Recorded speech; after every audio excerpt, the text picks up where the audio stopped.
Hello everyone, what's going on? This is my second chess analysis video, the first one in English, as my first chess analysis video was in Spanish with English subtitles. If you're interested in watching that video, I will put the link in the description. I hope to build off that previous video and make this video even better. I won't be uploading a version of this in Spanish. I'm kind of hoping that YouTube will generate subtitles in Spanish automatically, or use the AI voice to change my voice to Spanish for my Hispanic viewers. Anyways, in this video, you will see a tournament match that I played against Nate. Now that's not his real name, but for privacy reasons, I will be referring to him as Nate. And before you ask, yes, I got his permission and his mother's permission to post this video. So just a little context, Nate is not from Canada, but he and his family were in town and he participated in this chess tournament. We played in the U1400 section. Coming into the tournament, I was the highest CFC rated playing in this section with a rating of 1376.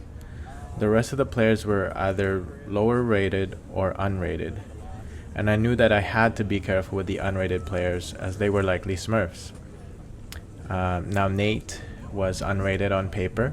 Stay tuned to see what he said to me after our match. No spoilers, and I promise that the title isn't complete clickbait. So, there were two sections in total, the U1400 and the open section. As you may notice in the background during this video, there was a mini rock concert going on beside this chess tournament setup, as well as dancing classes. So there was a lot of noise, but that is the nature of this outdoor festival, and most people knew what they were signing up for. Now this was the third round of this tournament. We had both won the previous two rounds. The time format was 15 minutes with 10-second increment. It was a rapid tournament with 6 rounds. Because the game was a little longer, I will speed up the parts where we are thinking. As you will see, I spent a lot more time thinking than he did. That's the nature of chess when you are an adult learner. I was on a mission to win the tournament, not because I was the highest rated player on paper, but rather to seek revenge from last year, as I tied for first place last year when I could have won it all. But I lost the last match in the end game and had to settle for a 3-way tie. But one of the main motivations is I wanted a plaque saying that I was a champion so that I could show it off to my son one day. We're going to get started at for round 4. It is now 12 o'clock. We are going to officially begin round 3. Whoever is black, you can press. So, this game starts in a Caro-Kann. He starts off with e4, I respond with c6, d4, d5. He takes on d5, and I recapture. Then he plays c4. So I took my time here thinking of what to do because I had encountered this sequence of moves specifically in a previous tournament, and I wanted to make sure I didn't make the same mistakes that I did in that match because I ended up losing that match. Mind you, that was a U1600 tournament, but still, you gotta learn from your mistakes. So, with the c4 push, I wanted to be cautious with my next moves. I didn't want to take immediately because he would just develop his light squared bishop. So I decided to defend that pawn with knight to f6, and he responds knight to c3. And just by how quickly he was moving, you could tell that he has played this line several times. And meanwhile, I haven't played against this line too many times, playing the Caro-Kann. So I spent some time thinking. You can also see that I was chewing gum here. Chewing gum has always helped keep me calm, especially when I am competing, including in sports such as softball and baseball. If my team needs a big hit and I need to come through, I'll likely be chewing gum to help calm me down and get me focused. And now you can start to hear the music, the final countdown, but I was trying my best to stay focused. And I'm not sure if Nate knows this song, as he's quite young, so I had the disadvantage there. I decided to develop my bishop and play bishop to f5. Again, he responds immediately, and he advances his pawn to c5. I'm just thankful he didn't play queen b3 because he would have been attacking my b7 pawn. But at the same time, I was thinking, well, he's gaining space, so I gotta do something about it. So I played a6 here to prevent both his bishop and knight from being moved to b5. The engine thinks there's a better move, knight c6, but I like this move first just to prevent complicated attacks. And then he immediately responds with f3, developing his other knight. And again, I take my time, just making sure there's no tactics that I'm missing. I develop my knight to c6. And he develops his bishop to f4. So right now the position is quite equal. If you want, you can say that white has a bit of an advantage just because of the first move. And he has a little bit more space in the middle just with that c-pawn advanced. But nothing too pressing. Just trying to play the best defense that I can. And if I hadn't played a6 earlier, he might have combined his dark square bishop and his knight on c3 to attack me on c7. So I'm glad that I played a6 earlier. I played e6, which is part of the Caro-Kann. Playing e5 wouldn't make sense because he has more pieces defending that square, so I would have lost a pawn. So here he thinks a little bit before confirming his move. Because he touched his bishop, he will have to move it. And at this point I was just looking to castle kingside. And he decides to move his bishop to e2. So the engine suggests that I capture his c-pawn with my bishop, which isn't the most human move, but eventually I would win material back. You know, I decided to play it safe. I'd say calculation is not my forte in chess, but I'm able to do it if I just do simple calculations, keeping it simple. So I decided to play b6 here. I believe I just wanted to try to develop my dark square bishop by capturing on c5, hoping he would recapture and then I could capture there with my bishop. And he decides to develop his queen by moving it to a4. And that pins my knight because my knight is blocking my king. Now the immediate move that I thought of was just attacking his queen by pushing the b pawn. But I wanted to calculate and see if there was some sort of tactic that I was missing. So that's what I did. I played b5, attacking his queen. And there actually is a tactic here, but thankfully he didn't see it. And I was unable to see it or calculate it. But basically it would be him capturing firstly with his knight, the pawn that I used to attack his queen. I recapture with my pawn, and he captures with his queen. So here my knight is still pinned, and what can happen is he moves his knight to e5, and suddenly there are two attackers. If I put his king in check, he can recapture with his queen, and then I recapture with my knight, but then he just puts me in check again with his bishop, and that way I lose my castling privileges or I lose my knight. So that was a bit of a complicated tactic that neither of us could see. Maybe in the open section they see those kind of tactics, or perhaps the higher rated players recognize these patterns and they're able to see them right away. So here he decides to retreat his queen to b3.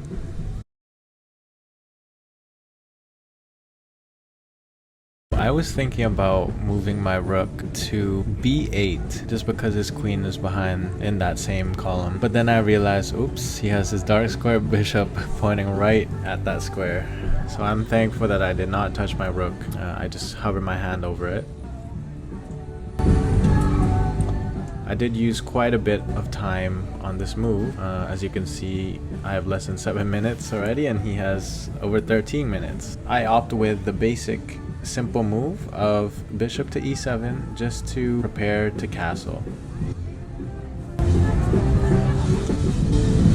here he plays an ambitious move, knight to e5. The reason why the engine doesn't like this is, well, I get a free pawn and I attack his queen at the same time. The following move is pretty devastating because I can fork his king and his rook. I thought a little bit, should I capture his knight on e5? Is that even worth? But no, I saw the free pawn and I took it. Now he had to decide where to move his queen as I was attacking it with my knight. And I think he realized here that I was able to fork his king and rook. So in this case, he had to look for the best move possible, the least worst possible outcome, and sometimes that's what you gotta do when you play chess. He plays queen to d1. Before I play the move where I combine my knight and bishop, I just wanted to see if there was a better move available at the time. But it didn't seem like there was a better move. And he knew it was coming. He moves his king out of the check. So now he's unable to castle. And I take his rook. So a lot of players would react here by immediately capturing the knight with the queen. But he plays a Zugzwang here, which is an in-between move as my knight is trapped in the corner temporarily. The best move, which Nate does in this case, is attack my queen by playing knight to d6. So of course I had to move my queen, otherwise I would lose it. And I saw that he was also attacking my bishop, my dark square bishop. I did not want to move my queen to c8. If he chose to capture my bishop, I would have to recapture with my king and I would lose my castling privileges. So I preferred to keep my castling privileges. I ended up playing queen to d7, attacking his knight and defending my bishop at the same time.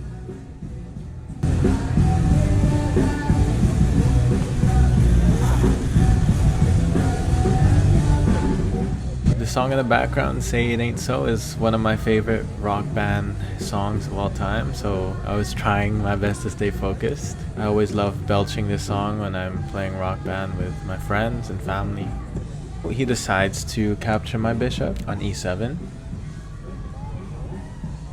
And again, just playing cautiously, I thought a little bit before making that move. And he attacks my queen again. Obviously I didn't want to castle because he would just get a free queen and attack my rook. So I had to do something about this bishop. And I saw that I could capture his bishop if I'm able to move my knight to e4. But right now his knight was defending e4. So I saw those moves in advance, but I had to deal with his bishop attacking my queen first. So I was thinking, what would be the best place for my queen? And I decided on b7 because of the diagonal. You know, his light square bishop was in no position to threaten some sort of skewer. So at this point, I had just over 4 minutes left on my clock, and he had 11 minutes. I'm glad it was a 15-second increment because I needed every single increment. So here he decides to capture my knight because if he hadn't captured my knight, I might have been able to escape just because my bishop was protecting the c2 square. Here's where I execute my plan and I get rid of the defender of the e4 square. And he immediately moves his knight to b4, looking to plant his knight on b6, which is what he does. But before that, I continue with my plan as I want to get rid of that bishop. And he plants his knight on b6. Now here is where I make a little bit of a mistake. I'm so zoned into my plan that I capture his bishop on d6, and he captured my rook. So I should have moved my rook first to a safer position and then continued with my plan. But because I was so zoned in to capturing that dark square bishop and being able to castle, I forgot that his knight was attacking my rook. And that's just a game of chess. You just gotta be aware of the entire situation, the entire board, all 64 squares, and the role of each piece. So at this point I was thinking, should I capture his knight, or can I afford to play a zugzwang where I can get a better position first and then capture his knight? But then I realized that he could just hop back to b6 and his knight would technically be safe because I wouldn't trade my queen for a knight. So I finally captured his knight and he captured mine.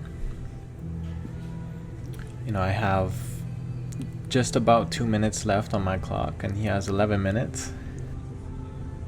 One thing that I like to improve on is being able to think more proactively, as in thinking about my next move and while my opponent is thinking. So I repositioned my queen here. I didn't want to give up my a-pawn for free with his bishop staring right at it. Here I have the material advantage and just the fact that I'm able to keep my king safer. I can still castle and I still haven't yet, just because of all the action going on.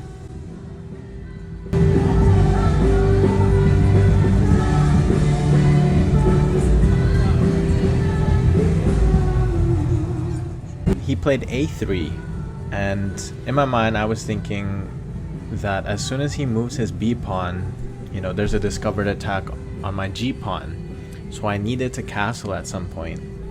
But I also didn't want to disregard his pass pawn on d6.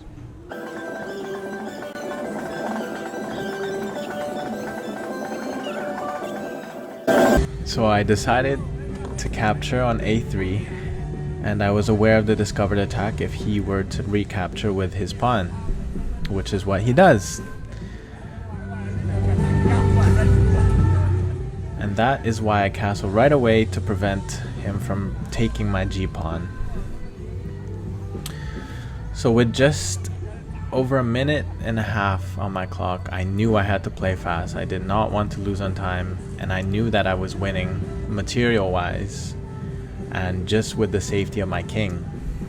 So I had to play quick. I turned on my blitz mode in my mind.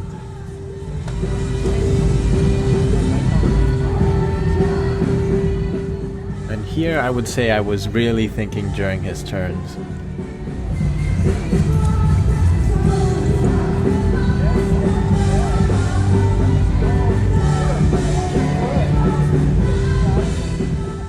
I did not want to worry about this pass pawn any longer.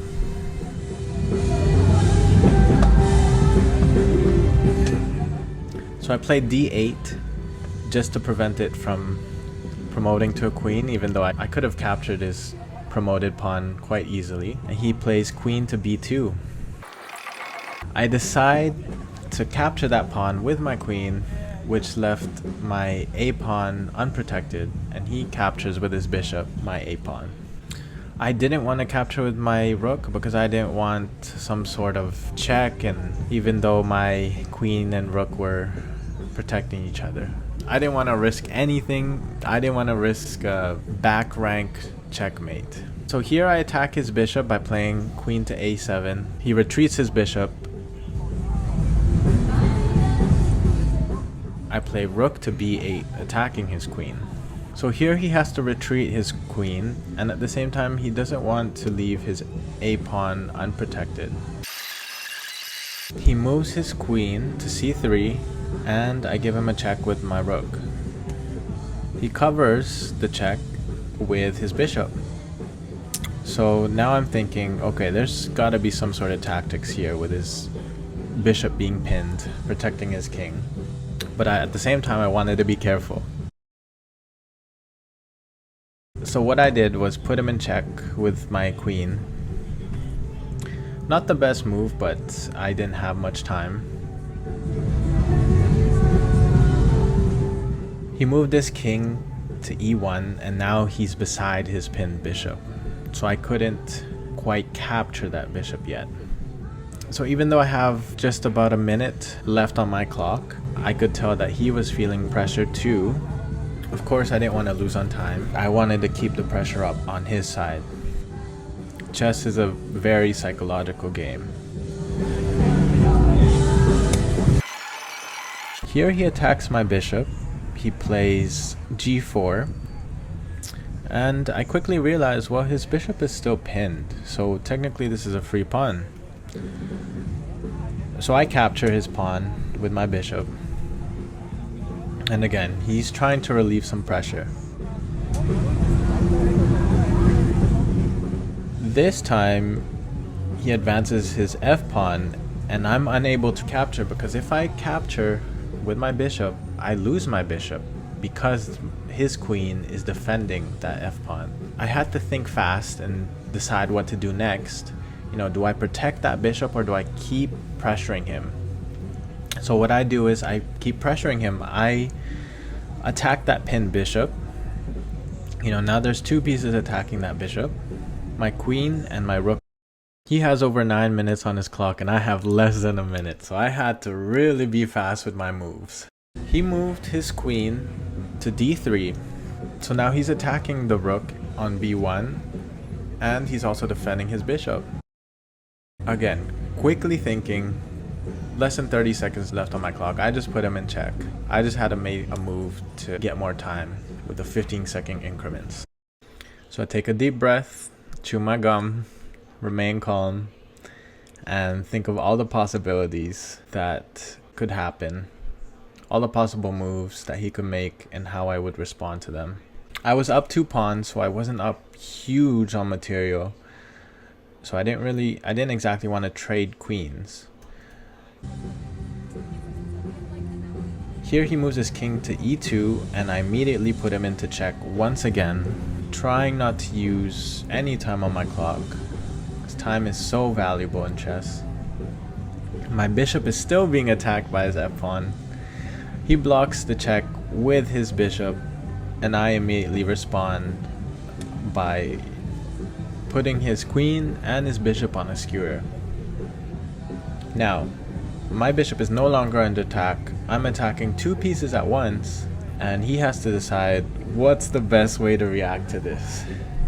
Because if he moves his queen, I put him into check with my rook. I also have my queen waiting to jump into the attack. So he decides to move his queen, looking for the best square to move it. He doesn't let go of his queen, as it is touch move.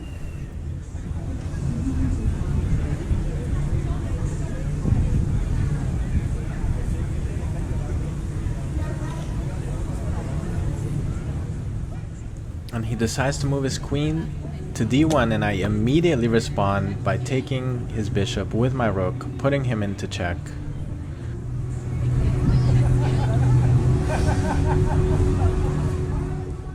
He moves his king back to f1, and I immediately put him into check.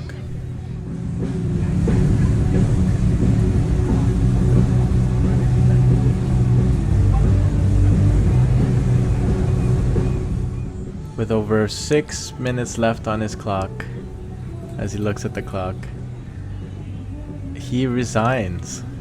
And I was in shock, because he could have flagged me. And of course, I'm glad he didn't. But there was mate in 4 there. I don't know if I would have found it with 1 minute left on the clock. But it is what it is. Sorry?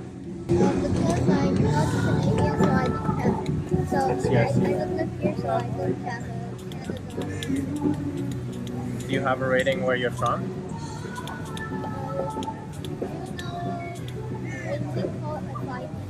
Yes, yeah.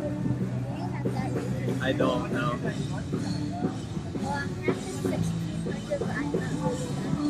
You're pretty good. I was nervous at the end. That's your FIDE rating.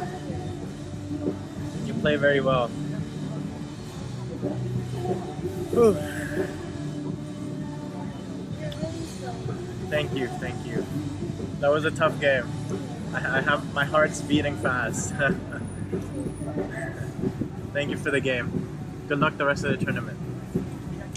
So hearing Nate tell me that I'm a very strong player made me feel validated, considering that I've been playing chess seriously for less than 2 years. I'm an adult learner, but I have improved quite quickly, and especially because I'm a father, it's hard to dedicate as much time as I'd like to improving and playing as much chess as I would like to.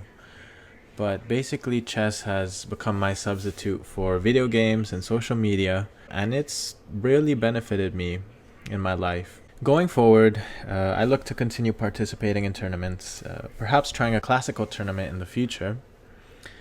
I'd like to continue improving, but I will prioritize enjoying the game, as that's the most important thing, as I consider chess to be my main hobby nowadays. So I ended up tying for first place, only losing my last match to the kid who was the champion. It was a hard-fought game. Going into the match, I was 5-0, and he was 4-1, but I made a devastating blunder in the end game that I couldn't recover from.